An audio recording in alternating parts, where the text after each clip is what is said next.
My sassiness is like later in life does not mean you're dead and it's over. So bad, so sad you missed the boat kind of thing.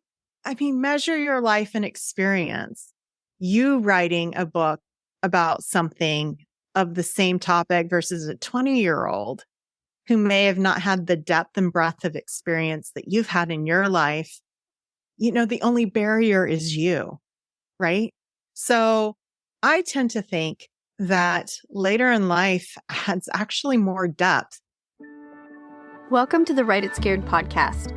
I'm your host, Stacey Fraser, a formerly repressed creative soul turned fiction writer, story editor, and author accelerator certified fiction book coach. At Write It Scared, we tell the truth about why writing a novel is so hard by acknowledging that most writers grapple with two stories: the one they want to put on the page to the best of their ability, and the often subconscious internal story that prevents them from doing it. This show is designed to help you identify and rewrite the internal narrative holding you back while you discover and write the story you want to tell and learn all the tools to help you do that successfully. Join me each week for a new episode where we'll talk about writing to deepen our understanding of the craft and of ourselves as writers. Writing a novel is an inside job that we do not do alone. Welcome to Write It Scared. I'm glad you're here. Let's dive in. Hey, writer. Are you ready to learn more about story development and what it takes to jump into a writing career later in life with both feet? When you come from a completely different background, my next guest is going to shed light on just that. Cassie Newell is an award-winning fiction author of the YA contemporary fantasy series, The Unwanted, and works tirelessly as a nonfiction author supporting writers to embrace their creativity. Her latest nonfiction works include Writer Fuel, Be Inspired to Start and Finish Your Story, and the creative writing journal, Start and Spark Your Story. She is also a podcaster, a graphic designer, and an author accelerator certified fiction book coach. Cassie coaches writers through her Sassy Writing Coach platform and community. She is a no-nonsense gal who believes in challenging the status quo because individual goals don't fit in a one-size-fits-all container. Originally from Tennessee, where she earned the nickname Sassy Cassie at an early age, she now lives in sunny Florida with her family and cheers on her favorite hockey team, the Tampa Bay Lightning. Hi, Cassie. Welcome to the show. Thank you for being here today. Thank you for having me. I'm so excited to be here, and I just love talking to you, Stacey. So this is an honor. Thank you. Same. So will you please share a bit more about your journey to becoming a writer and a book coach with our listeners? Sure. So I came to writing a little later in life. I actually had a learning disability when I was younger. I don't know if you knew that, but reading was not an easy thing for me in elementary and middle school. So I really struggled and had to develop that skill set. After college, I began reading for fun, and my husband bought me my first Kindle, and I was hooked because I found different genres that weren't literary, things I had to read, right, to move forward in the education system. And I flew through them, and I started thinking, what if? Could I change this? Could I change that? A different ending, perhaps? So that led me to creative writing classes in my 30s. I was like, I'm going to develop and just see. I've always been very artistic. I've always been drawn to story.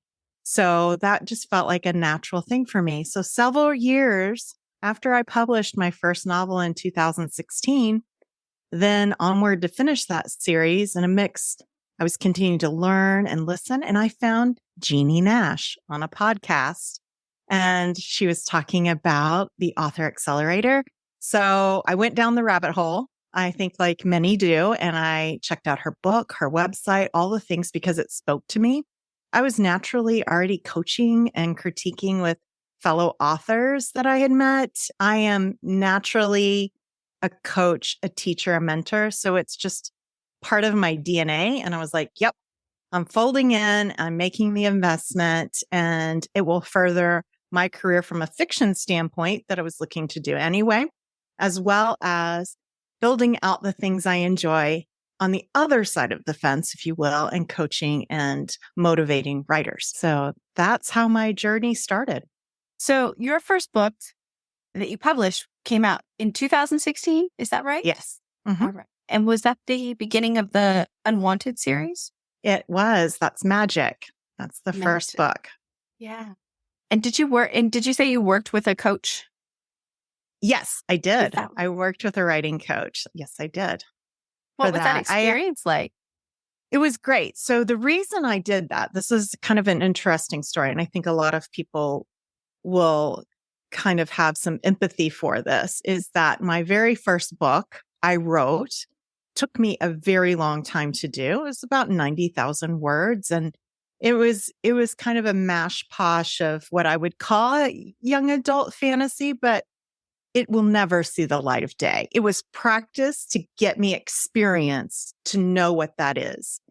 And my husband was like, okay, you finished this book. You wrote the end. You've done some editing. You've done these classes. Now what? And I was like, he's like, are you going to publish it? Are you going to query it? And I was like, that's not the book that's going. I have a new idea. I think what I'm going to do is put myself, knowing my personality, put myself on a time schedule with this other idea. I'm going to hire this writing coach and I'm going to have some accountability. Here's the thing. My personality is one that if I hire a trainer at the gym, by God, I'm showing up and I'm working out. But if I just get a membership to the gym, I will dabble when I come and go. So I knew putting money where my mouth was with a writing coach, by God, I was showing up and I was getting it done. And we did. I mean, I just Yes, pushed and you pushed and did. pushed. So it made a difference for me. 100%. And I think that is that's such a big takeaway for new writers out there, that the first book teaches you so much, and we should honor that experience. Yeah. And even if it goes in the drawer, it's no words are wasted. It all No. leads to the next, to the next, and to the next, to the next. And what's important is that you anchor into that creativity, you enjoy it, and you continue. Right. So thank you for Exactly. sharing how you came into the writing world. And so the Unwanted series, that is a YA contemporary fantasy. So what draws you to write in the YA space and in the fantasy genre? I talk about this a lot in Writer Fuel, which is my nonfiction book, how my why is. I think why you do things are very important. I know it's a very Simon Sinek thing, and maybe it's in or out of style at That some is point. cool, by the way. But yeah, I enjoy it. But early on, my why was wrapped up in my daughters, who were teenagers and young teens. And we were watching and consuming a lot of entertainment around YA fantasy with female leads. And my female leads were not always empowered to save themselves. And I was like, no, that's not okay for me. We're flipping the script on that. And I have some very strong-headed kids, daughters. So they were with me on that. So that's what my initial why was, wrapped up in them. Now they're 18 and 23 and they have moved far away from young adult fantasy, but I still sit in the space because I enjoy it. And I think it's still very empowering to flip the script, have the female save herself and the prince, and allowing some vulnerability during those times. Because I think there's this misconstrued idea of females saving themselves and being empowered, that they're rough and tough all the time. And that's not the case. So I love rooting for the underdog. I love rooting for flipping and twisting a narrative. And I'm in. So I realized early on that it wasn't serving me. I was missing the icing for the cake around my why. I was like, okay, this isn't working for me on book 2, which took me a long time to finish, actually. I think book 2, there's like this sophomore slump, as they call it, and I definitely hit it full force. So it took me a little bit longer to figure out my full why and my full how. And I realized at that point was that although I was doing a lot of it for my daughters in that first book, and it was fun to bring them in, they named characters. There's characters based off their personality, their friends, all the things, right? But as you move on and that thing has disappeared, you go, well, why am I still here? And what does that do for me moving forward? So with that, I realized it came down to my mother and how I was raised and my purpose for, quote, breaking the glass ceiling and continuing it in that vein. And I realized that although as a mother and a wife, we tend to do a lot of things for everyone else. And I certainly challenged myself during that time of what am I doing for me and why am I writing for me? So it became a lot deeper after that. And I think your why, I know Simon will disagree with me, but I think your why evolves over time and how you recognize it. I think it's important to really revisit it because I don't think it's a one and done definition. People are So not one and done definitions. People evolve. exactly. They can grow. They can change. Yeah. And what we valued, at one point will change as we grow and we experience life. So Yeah. absolutely the way we look Totally. at the world and our books are also going to change. I mean, maybe your Right. core values of, do no harm. Right. Don't be an Right. asshole. Maybe those values Yeah. don't change, but how you are in relationship with, your work, yourself, those things change as you grow and evolve. It reminds me of Absolutely. the quote that Maya Angelou says is, you don't do better till you know better, which is paraphrasing, right? So as we grow Right. and learn, we know better and we do better. So 2016 was Magic. That was the Yes. first book, right? Mhm. And then Rain was the second book. That's And then correct. the third was Sacred. Yes. And then Sacred. there's also a novella, Yeah. Blood His Vow. blood vow. So tell me, from 2016, when did you wrap up that series? It might have been 2021. I'm not great with dates.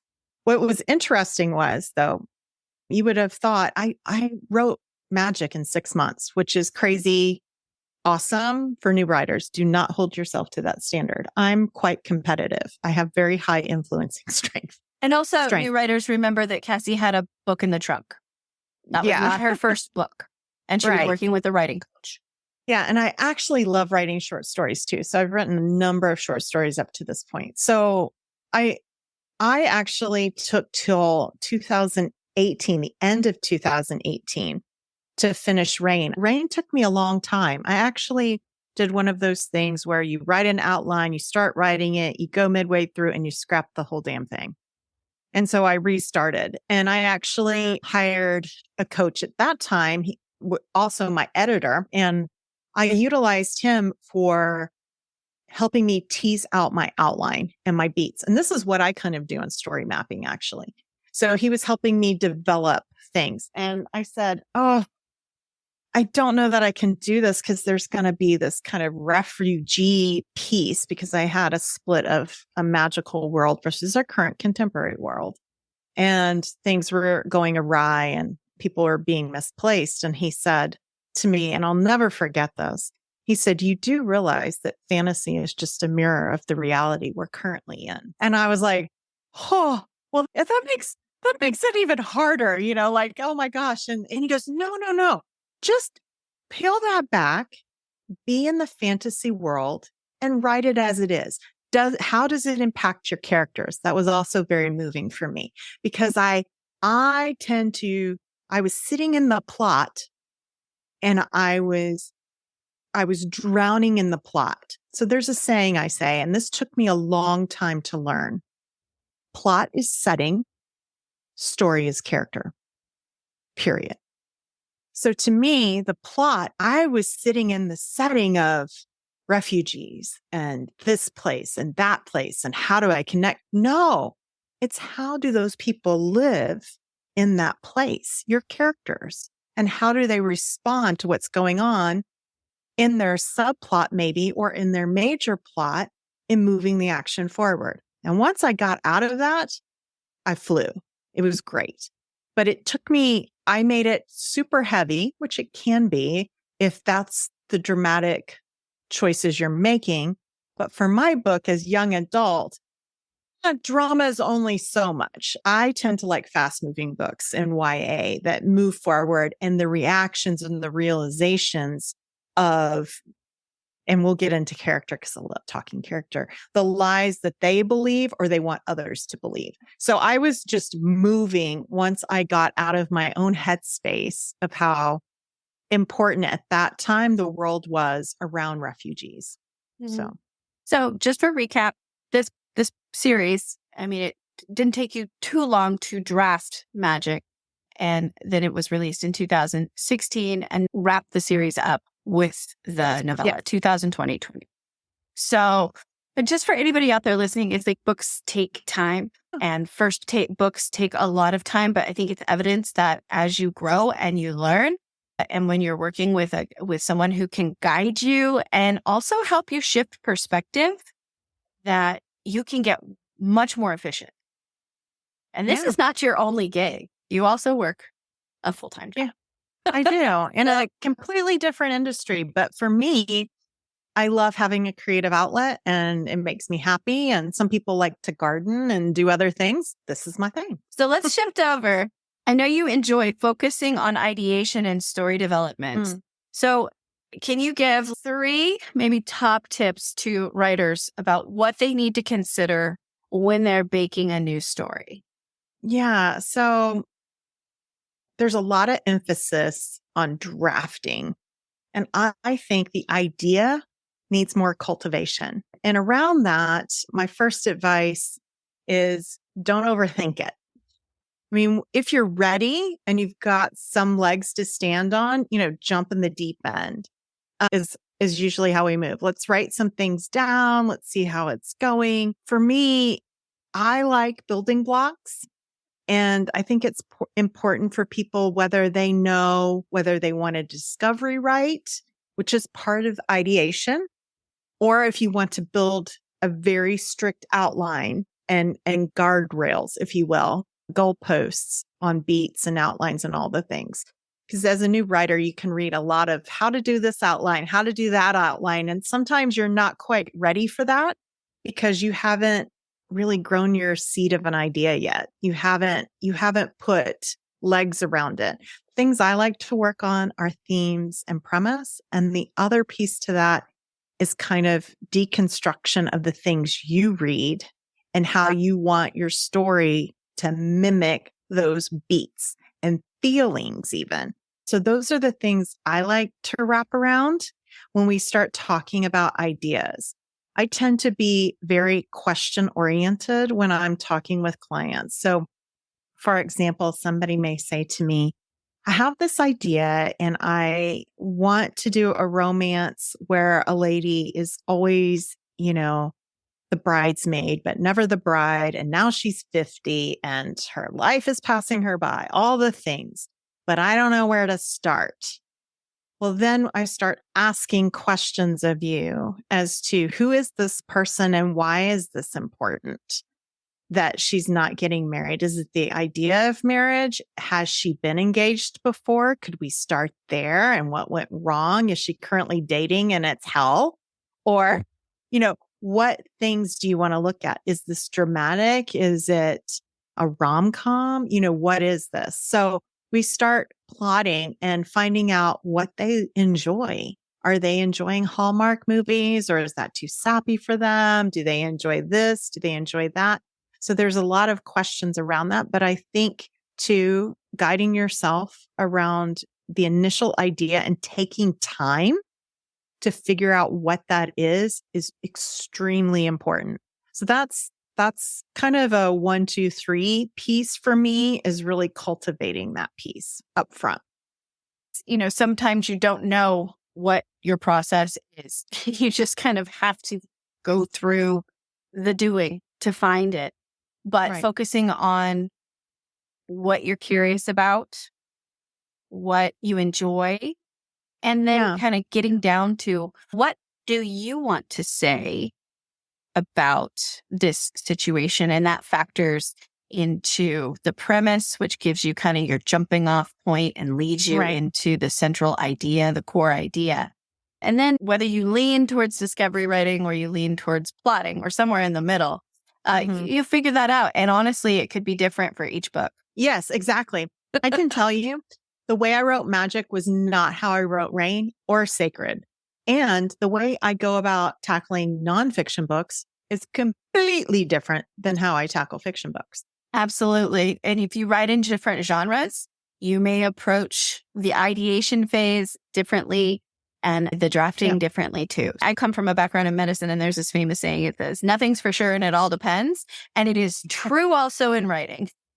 That really rubs up against me, who likes to have everything mapped out and known. But sometimes you just can't. And I think the other thing that doesn't get talked about a lot is how much off manuscript writing it takes to be able to get to the seat where you're starting to write in the manuscript. So that might be off-page writing, story development, just, character worksheets, writing backstory for them, noodling, a lot of noodling. Yeah, I have this, it's called a simple 3S structure at the beginning of a draft.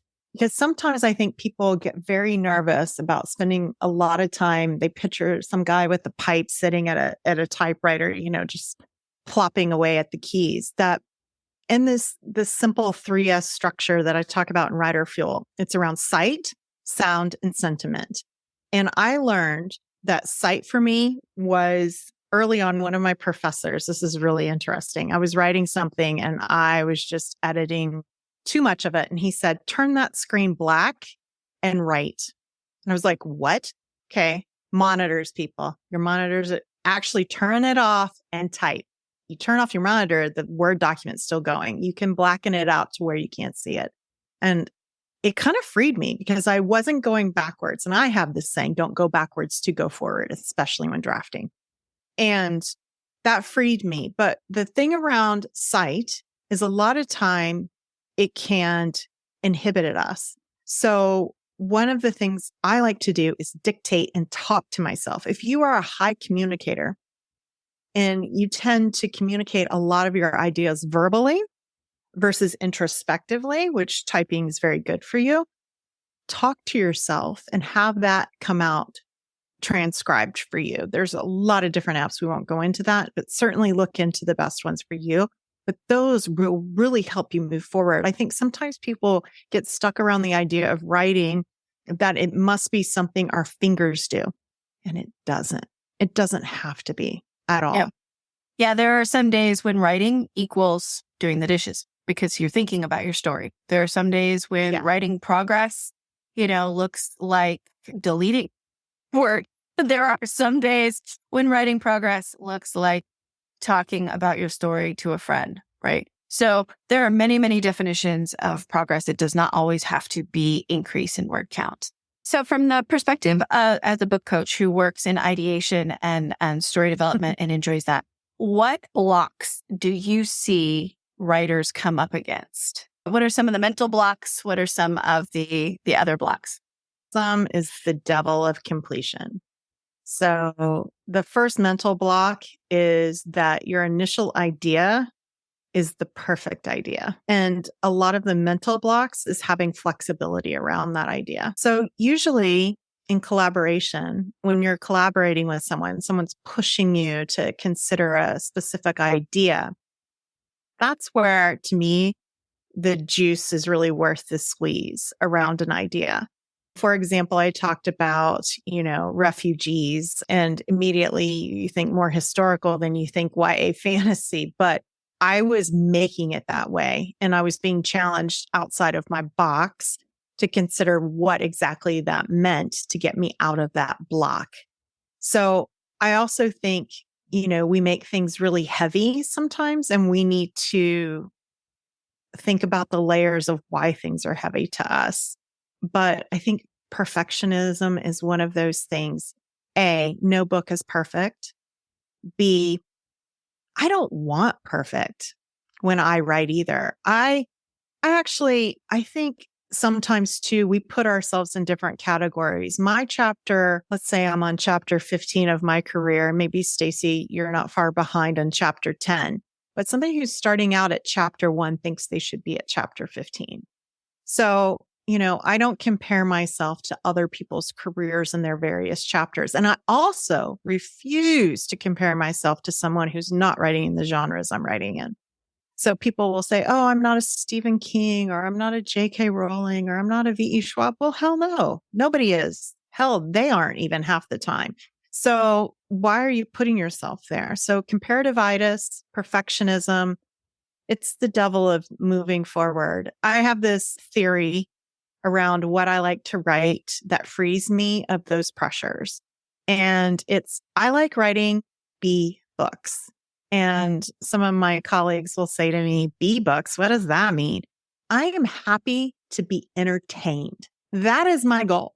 If I'm entertained writing and the books that I read are entertaining to me, I've won, I've achieved. Can you tell me who won the Oscar in 2020? I can tell you everything there is to know about Star Wars and the Avengers and all of that stuff. But that is entertainment. They're never going to win the Oscars.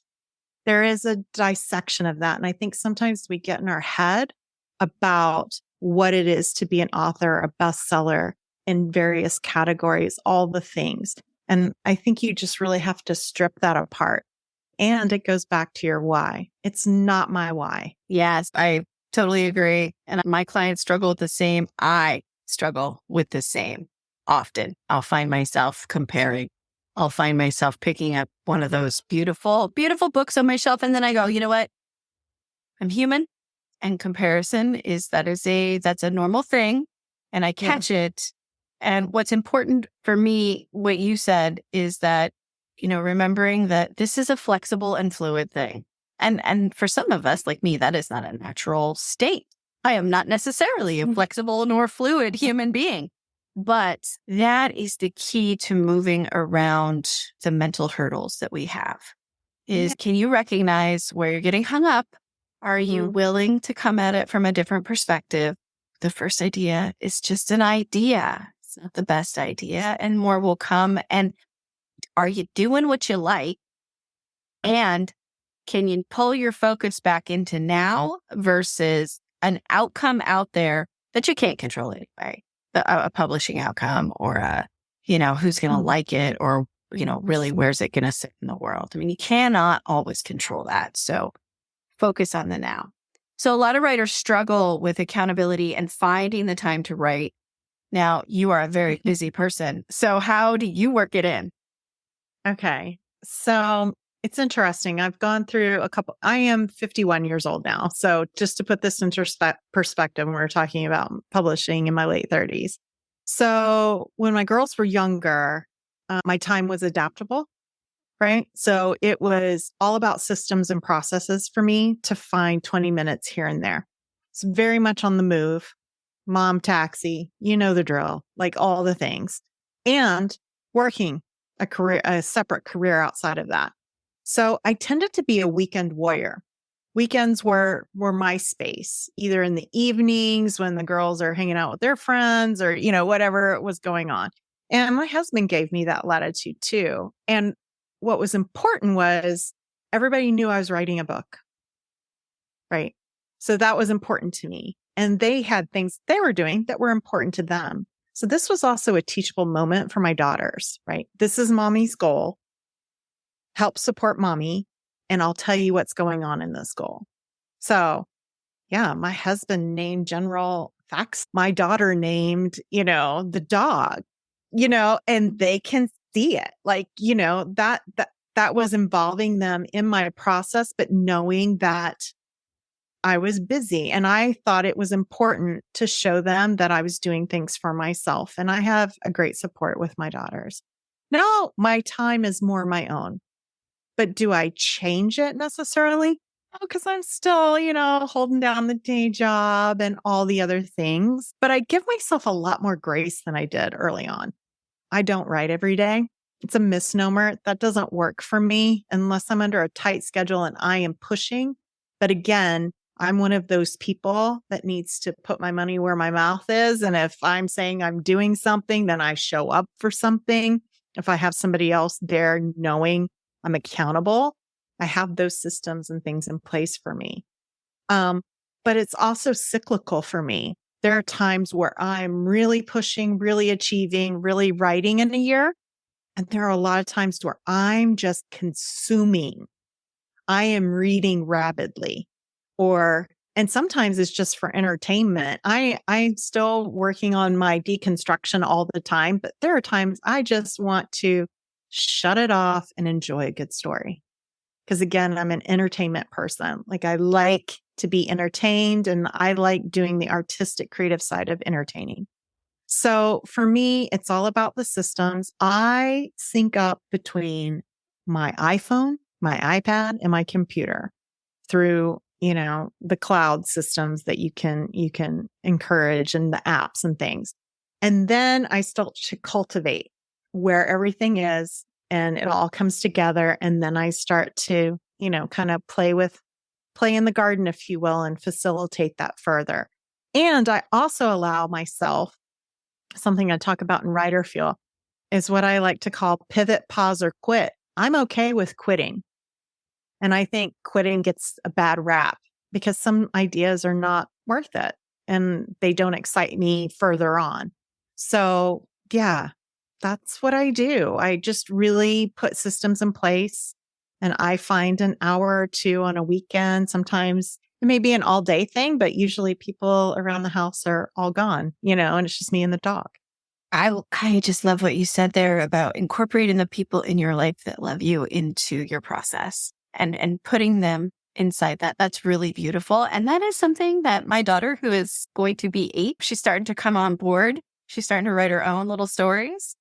Don't you love it's that? it's something cool that we get to share. And so that was just a really wonderful takeaway. So It's what's a legacy. It really yeah. is for them, right? They know that when things later in life, I did that. I Yeah, hope. and your tip about syncing up so you can wherever you are, whenever you have the 20 minutes, if you're on your phone, Yep. if you can open up your Google Doc and just do, right? Yep. Yeah. Exactly. What's the best piece of writing advice you think you've ever received? Oh, my first coach. Do you want to be perfect or do you want to be published? I love Because you know what happened was I finished my draft quite quickly. We were going through it and it was editing time. And this also prompted my editing process today. But I was going round and round on one particular fight scene, tweaking this sentence, tweaking that sentence, moving this paragraph, although the content really wasn't changing. And he was like, do you think it's better? And I'm like, it's better. He was like, on a scale of 1 to 10, how much better? The needle wasn't moving that much in that editing piece.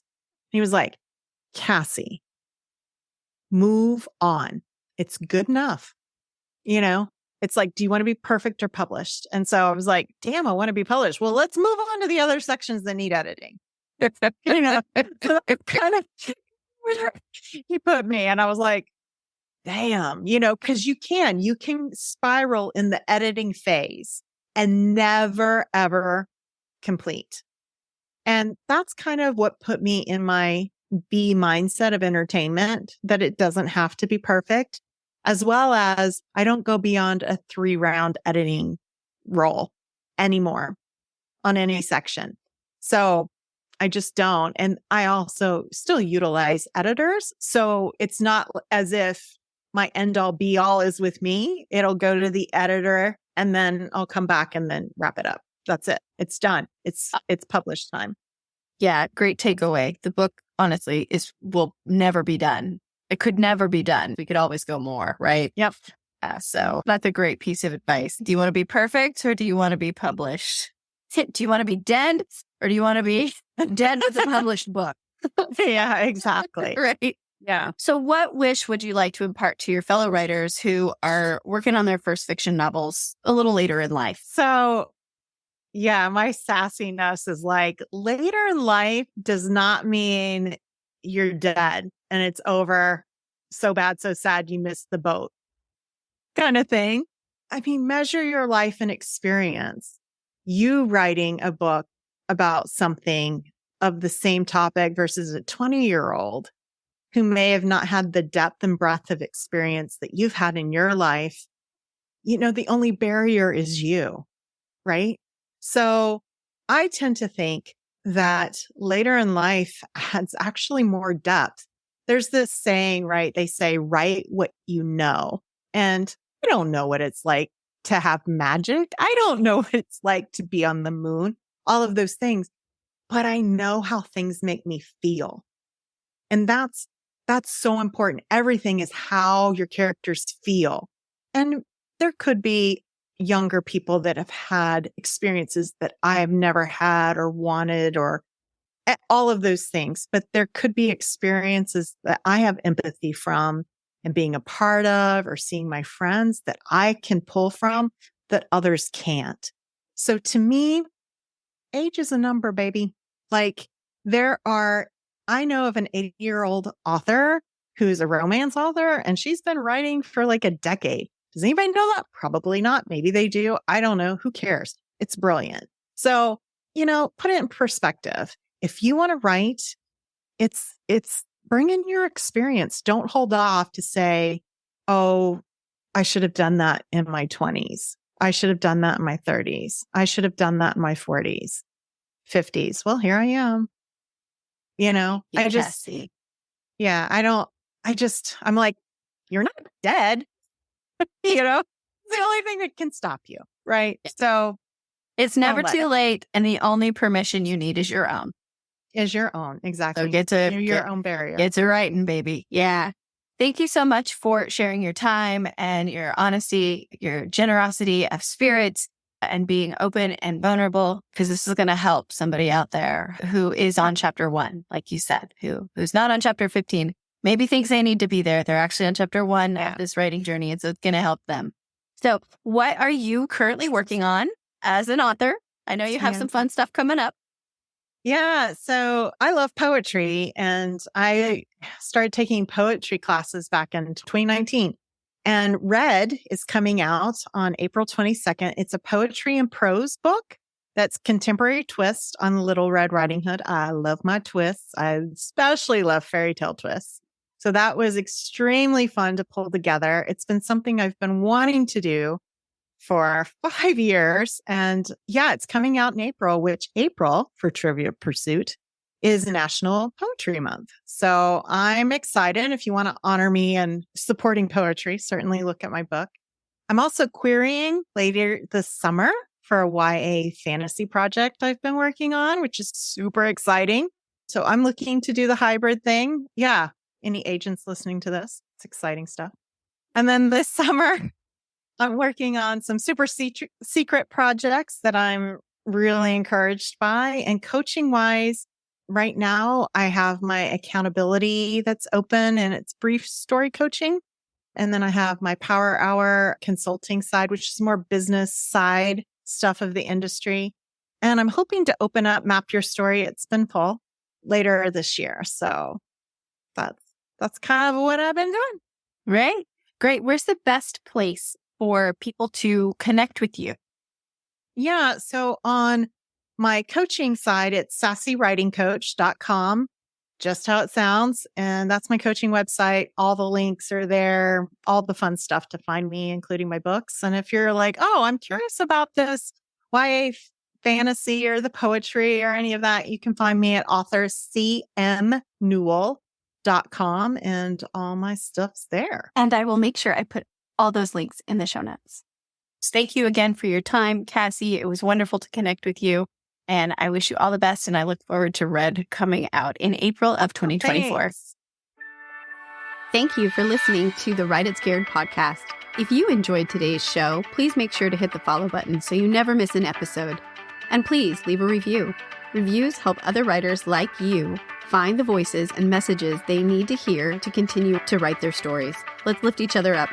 Remember, you can be scared and still be unstoppable. I'll see you next week.